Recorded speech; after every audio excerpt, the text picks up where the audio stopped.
지금부터 아땡쌤의 썰렁한 교리를 시작하도록 하겠습니다. 이번 시간에는 에제키엘 예언자에 대해서 알아보도록 하겠습니다. 남유다는 기원전 587년 또는 586년에 바빌론에 의해서 멸망하고 바빌론으로 끌려가게 되죠. 그런데 멸망하기 10년 전이었던 기원전 598년에서 597년에 1차로 끌려온 사람들이 있었습니다. 이 첫 번째로 끌려왔던 사람들 가운데는 유다 임금이었던 여호야킨과 에제키엘이라는 젊은이도 포함되어 있었습니다. 이 에제키엘이라는 젊은이가 바로 오늘 나오는 에제키엘 예언자죠. 에제키엘은 바빌론 도성에 살진 않았고 크바르 강가에서 살고 있었습니다. 그리고 끌려온 지 5년 정도 지난 다음부터 이상한 환시를 경험하기 시작하죠.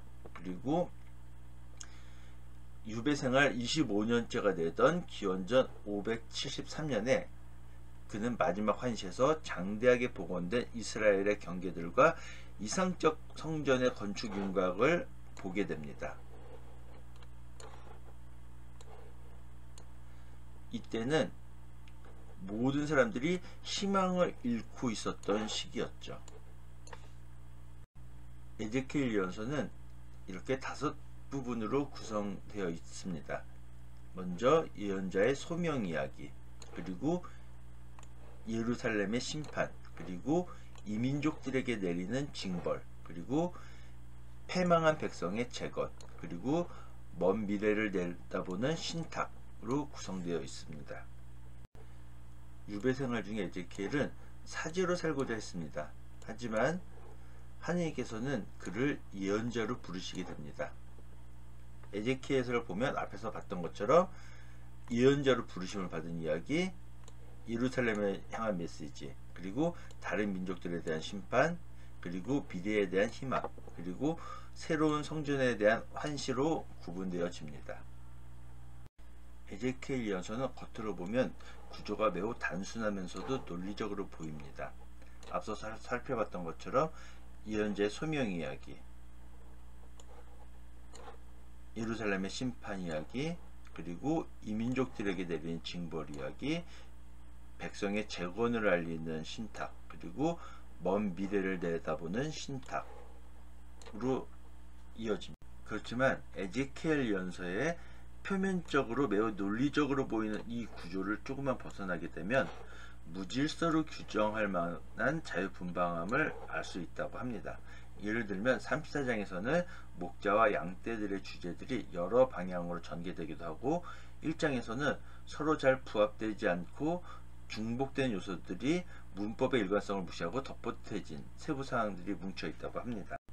이런 부조화 이유는 에제키엘 제자들에게 있다고 하죠.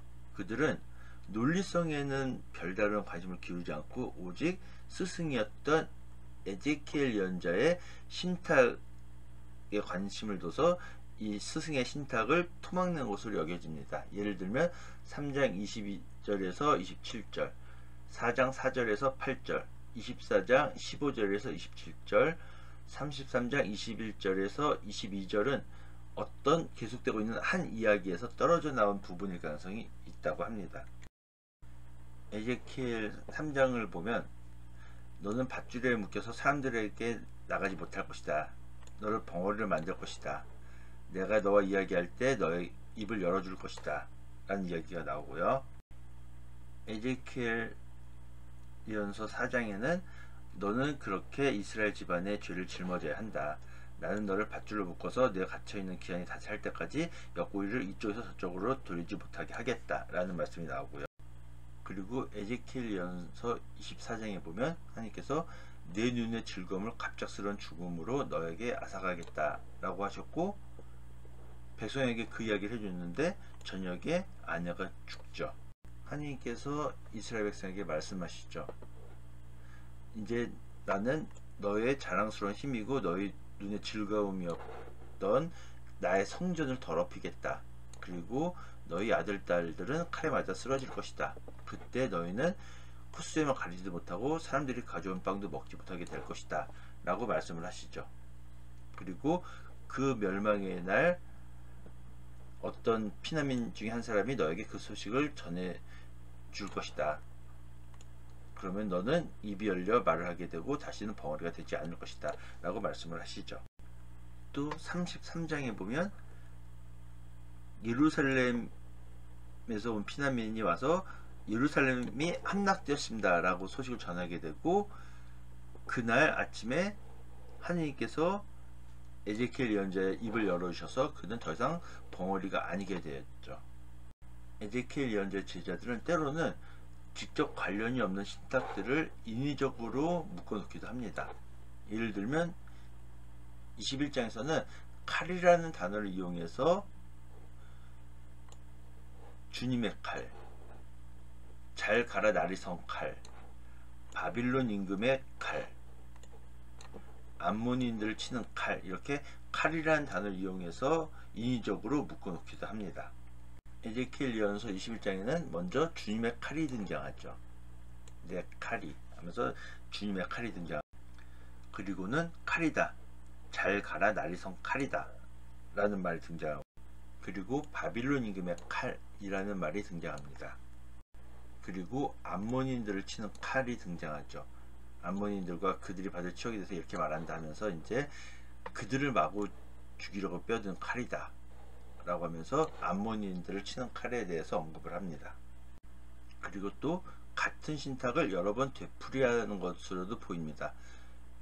하느님의 의로운 길에 대한 생각은 18장과 33장에 거의 같은 내용으로 나오게 됩니다.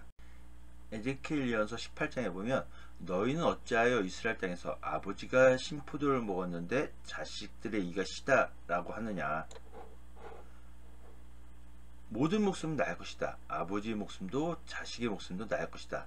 죄 지은 자만 죽는다. 즉 아버지가 죄를 지었으면 아버지가 죽는 것이고, 아들이 죄를 지었으면 아들이 죽는 것이지, 아버지가 죄를 지었다고 아들이 죽지 않는다고 말씀을 하시는 거죠. 그러면서 어떤 사람이 의로워서 공정과 정의를 실천하면, 나의 규정들을 따르고 나의 법규들을 준수하여 진실하게 지키면 그는 의로운 사람이니 반드시 살 것이다 라고 말씀하시면서, 이 앞에서 나왔던 사람 아버지는 이러한 나쁜 짓을 하지 않았다 하더라도 그의 아들이 역겨운 짓을 하거나 나쁜 짓을 하고 그러면 이 아들이 아버지가 잘했으니까 살 수 있을 것 같으냐? 그건 살지 못한다.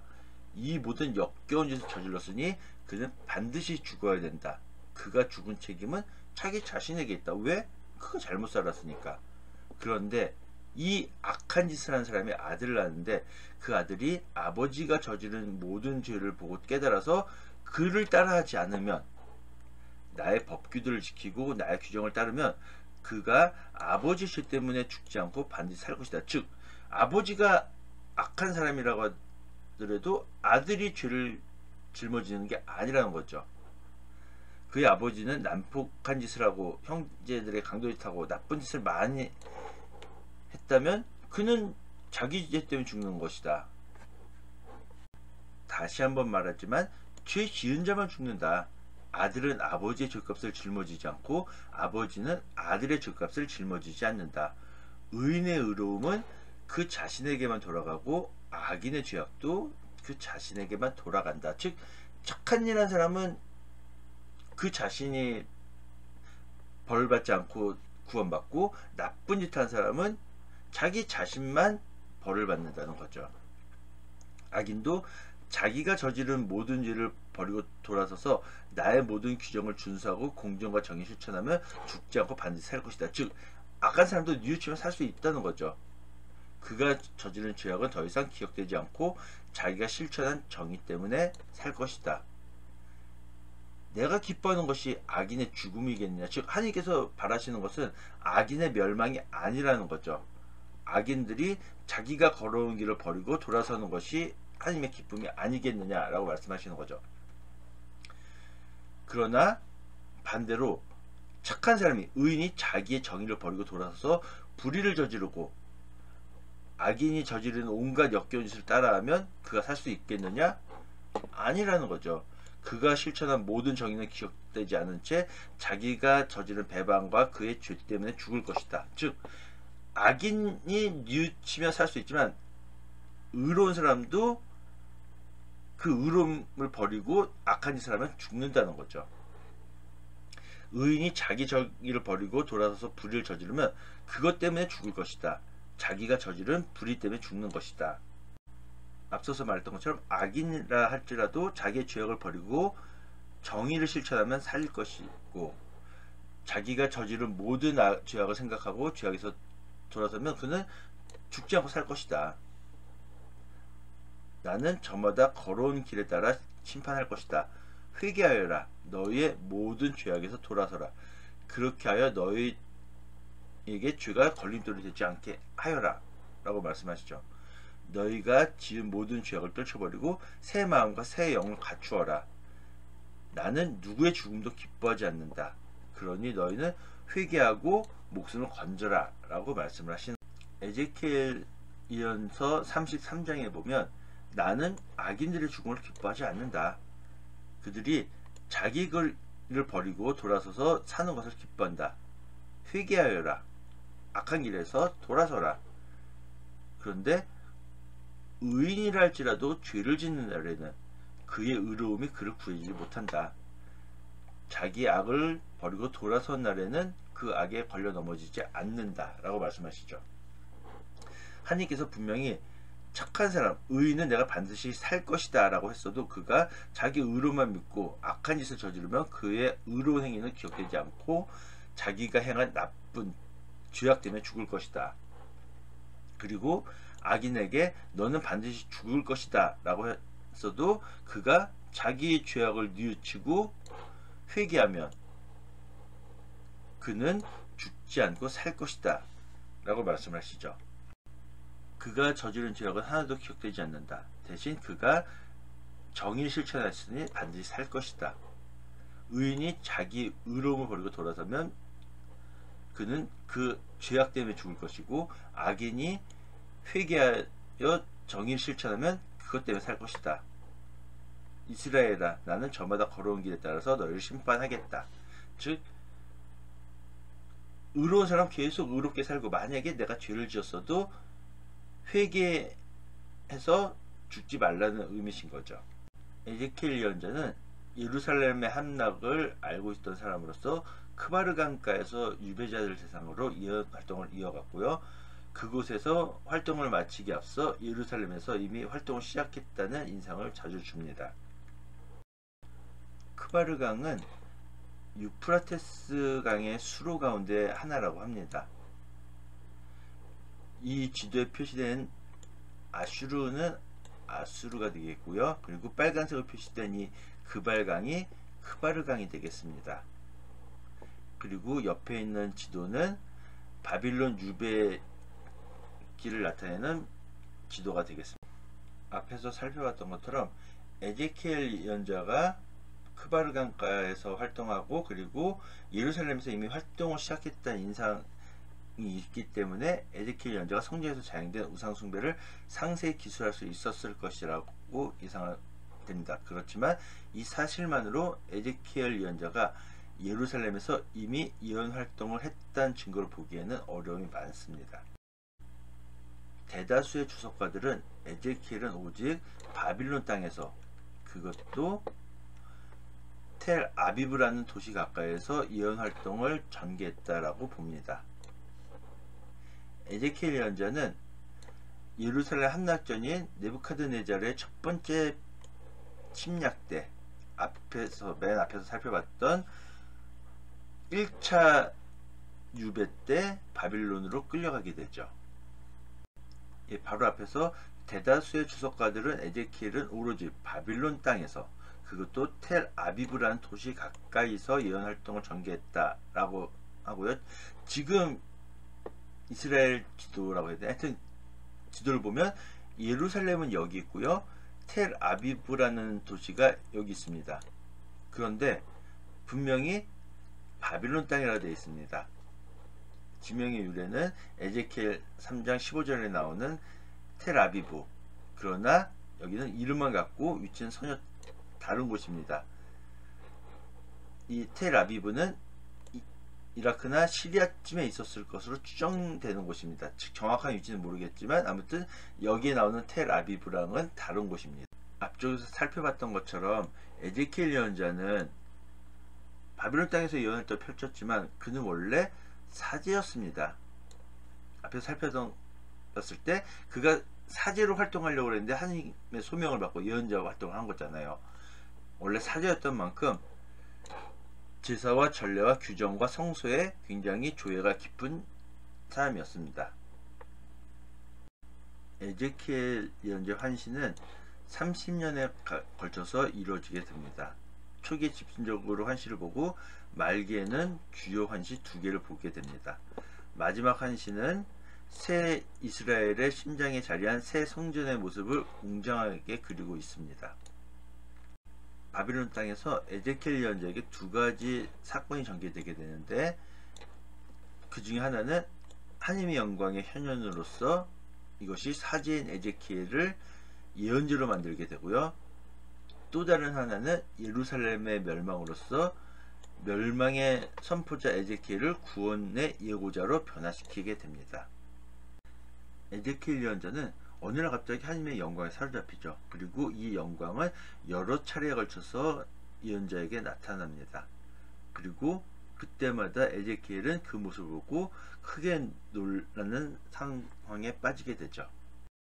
이렇게 하나님의 영광을 직접 보게 된 에제키엘은 자신의 왜소함을 절실히 느낄 수밖에 없죠. 그리고 하나님의 영광 앞에서 자기가 얼마나 하찮은 사람일 수밖에 없는가를 느끼고 그는 넋이 나간 사람처럼 될 수밖에 없었죠. 이러한 에제키엘 예언자를 하나님의 손이 무겁게 내리시고 하나님의 영이 그를 들어 올리시게 됩니다. 하지만 에제키엘 예언자는 하나님의 영광이 당시의 성전에서 나와서 예루살렘에서 멀어지는 것을 보게 됩니다. 하나님께서 당신의 거룩한 거처를 떠나시는 것이죠. 앞에서 살펴봤던 것처럼 하나님께서 당신의 성전을 더럽히겠다 막 그렇게 말씀하신 거 기억하시죠? 그 이유는 이스라엘이 저지른 죄에 있죠. 그건 바로 우상 숭배가 가장 큰 죄악이었던 거죠. 에제키엘 예언자는 이러한 우상 숭배가 이스라엘 모든 땅에서 자행되는 모습을 보게 됩니다. 예루살렘 성전도 예외가 아니었죠. 또한 이스라엘 백성들이 일상생활에서 저지르는 부정, 부패, 부도덕 또한 이스라엘의 죄악이었죠. 이것을 예언자는 성서에서 사용되던 죄의 고백 형식을 빌려서 서술하게 됩니다. 에제키엘 예언자는 하나님 말씀을 외치는 사명을 받고 이스라엘 백성 가운데 예언자로 내세워지고 이 하나님의 말씀은 예언자 안으로 스며들어서 단맛으로 그를 가득 채우기도 하지만 하나님의 말씀을 전할 때마다 가시로 둘러싸이고 전갈대 가운데로 빠져들 수 있음을 각오해야 했습니다. 즉 하나님 말씀을 전하는 게 좋기만 한 것이 아니고 고통스러운 일이기도 했다는 거죠. 그렇지만 에제키엘 예언자는 이렇게 힘든 상황에서도 포기하지 않았습니다. 유배자들이 하나님 말씀에 아무리 반항한다 해도 자기들 가운데 예언자가 있다는 사실을 알게 하려고 포기하지 않았습니다. 에제키엘 예언자는 단순한 예언자가 아니라 이스라엘을 위한 파수꾼이었습니다. 하나님께서 에제키엘 예언자에게 악인에게 너는 반드시 죽어야 한다고 말해야 하고 의인에게도 생명을 지키려면 죄를 짓지 말라고 경고해야 한다라고 말씀하셨죠. 앞에서 살펴봤죠. 악인들에게 회개하면 살 수 있을 것이다. 의인도 네가 의로운 길을 버리고 불의를 저지르면 죽게 될 것이다. 이는 죄인이 자기 잘못을 뉘우쳐서 살게 하려는 것이고 의로운 사람은 그 생명을 지키게 하려는 것이었죠. 에제키엘서 3장에 보면 하나님께서 에제키엘 예언자를 파수꾼을 세우시죠. 너를 이스라엘 집안에 파수꾼을 세웠다. 나를 대신해서 그들에게 경고해야 한다.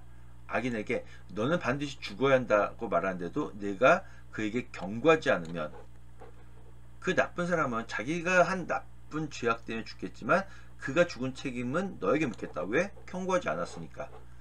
네가 악인에게 경고했는데도 그 악인이 계속 나쁜 짓을 했다면 그는 자기 죄 때문에 죽지만 너는 목숨을 보존할 것이다. 왜냐하면 경고했으니까. 그리고 의인이 정의를 버리고 불의를 저지르면 내가 그 앞에 걸림돌을 놓아 그를 죽게 하겠다. 그에게 경고하지 않으면 그가 의로운 행실이 기억되지 않은 채 자기 죄악 때문에 죽겠지만 그가 죽은 책임은 너에게 묻겠다. 왜?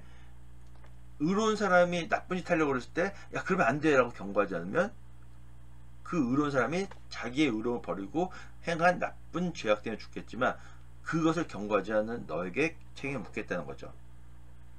의인이 죄를 짓지 않도록 네가 경고해 줘서 그 의인이 죄를 짓지 않으면 그가 경고받았기 때문에 반드시 살게 되고 너도 목숨을 보존할 것이다.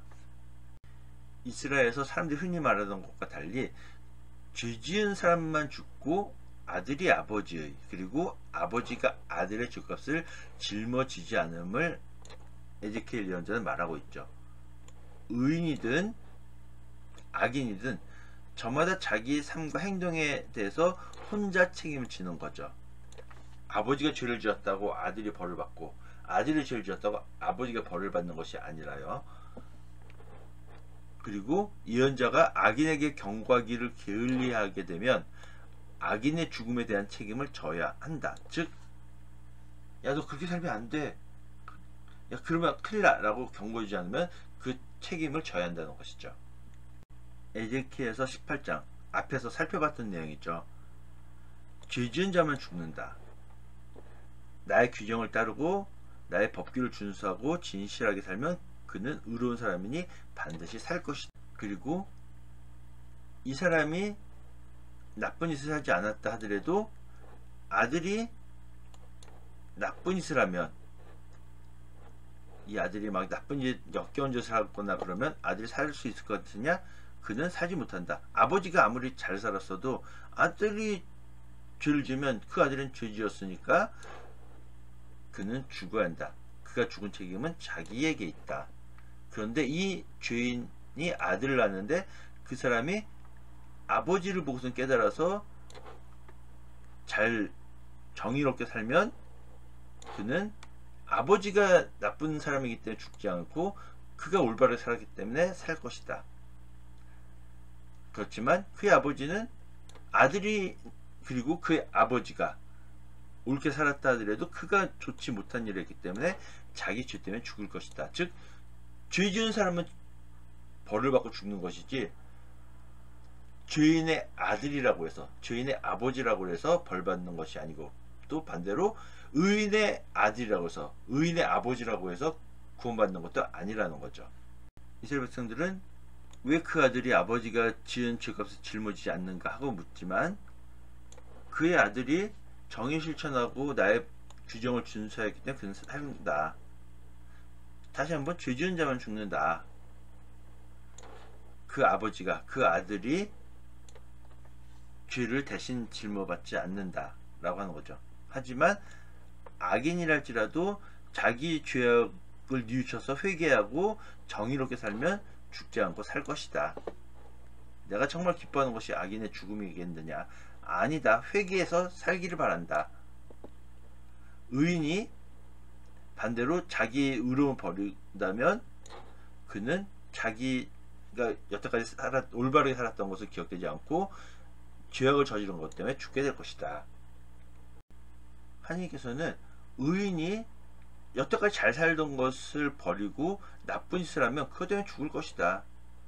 하지만 나쁜 사람이랄지라도 그가 여태까지 죄 지은 것을 뉘우치고 회개해서 올바르게 살면 그는 구원받을 것이다 라고 말씀을 하시죠. 그러면서 그가 걸어온 길에 따라서 심판하겠다.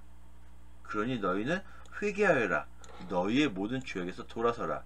그렇게 하여 너희 죄가 걸림돌이 되어서 너희를 죽이지 못하게 해라. 나는 그 누구의 죽음도 기뻐하지 않는다. 그러니 너희는 회개해서 살아라 라고 말씀을 하시죠. 당시에는 내가 예언자야 라고 자처한 사람들이 많았습니다.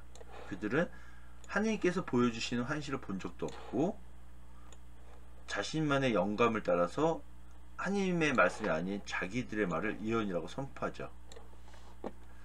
그들은 백성의 죄악을 치유하는 데 마음을 쓰지 않고 거짓된 평화의 메시지만 사람들에게 공포하게 됩니다. 그게 사람들 듣기엔 좋으니까요. 백성들의 죄악은 무서운 심판을 불러왔습니다. 에zekiel 선지자는 이 심판이 다가옴을 보고 말과 행동으로 지칠 줄 모르고 예고합니다. 그래서 사람들이 회개해서 한 명이라도 구원받을 수 있도록요. 그리고 이 예고는 어떤 사람이 와서 예루살렘이 함락되었습니다 라는 소식을 전하는 그날까지도 계속되게 됩니다. 예루살렘의 함락으로 인한 유다의 멸망이라고 하는 이 절망 속에서도 에제키엘 선지자는 전혀 새로운 메시지를 들고 나옵니다. 불행에 처한 이스라엘인들에게 빈정거린 나라들에게 징벌을 예고하죠.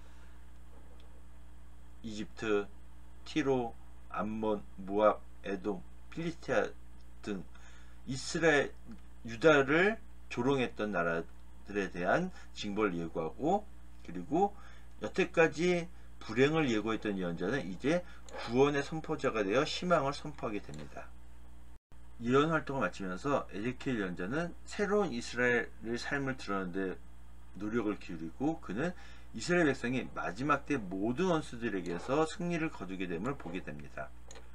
그리고 끝으로 에제키엘은 이렇게 승리한 이스라엘이 새롭게 된 팔레스티나 땅에 정착하게 되리라고 예고하게 됩니다. 이 땅은 엄격히 수학적으로 경계가 그어지고 12지파에 분할되고 생명에서 가장 중요한 물은 이 땅 한가운데 자리 잡은 성전에서 흘러나오게 됩니다. 그리고 이 성전은 매우 특별한 장소로서 바로 이곳에서 성전으로 돌아온 하나님의 영광을 찬미하는 전례가 모든 규정에 따라 거행되게 됩니다. 부활 성회할 미사에서 성수를 뿌리는 동안 가톨릭 성가 성전 오른편에서 라는 노래를 부르게 됐죠. 이게 에제키엘 연서에 나오는 이야기죠. 부활 기간에 성수 예절에 부르는 노래는 에제키엘서 47장에 나오는 이야기인 거죠.